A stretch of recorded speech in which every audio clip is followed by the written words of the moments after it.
lazima umetolewa sumu sio? Hapana. Kuna za sumu na zenye si za sumu.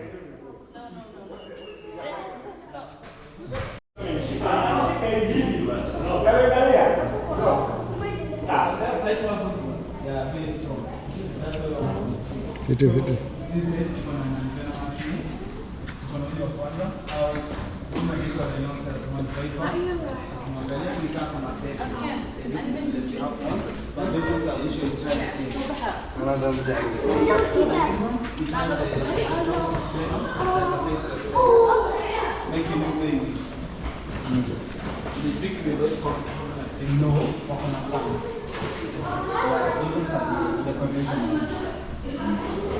If they also give back, they belong to the Bible family. Oh, they give back, right? But here you have the forefathers, you have senior characteristic and the same venom, the daughter of the rhinoceros and viper. For this one, they do give birth, and the animal that they do give birth, the females are usually huge inside, because the covering of the eggs inside and the young ones. For this one, for the forefathers, the good thing about the forefathers, before they attack, they do produce a powerful sound. They should keep out. It's a warning.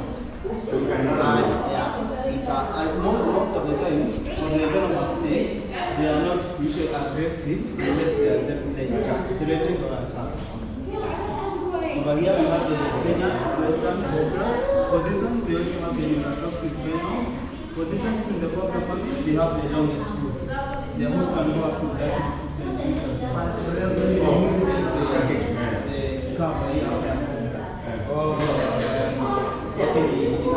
almost to the head, till to the quarter. Also the neurotoxic venom that affects the nerves.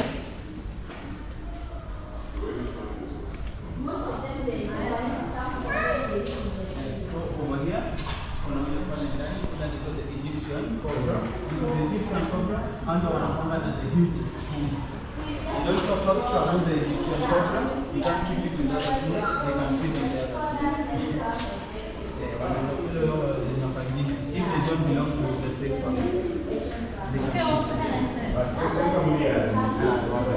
Now, they are very fast in the last year. The W number 9, I shall say.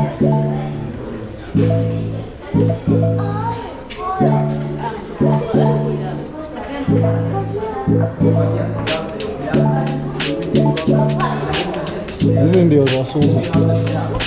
Kuanzia pale mpaka mwisho.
Bye.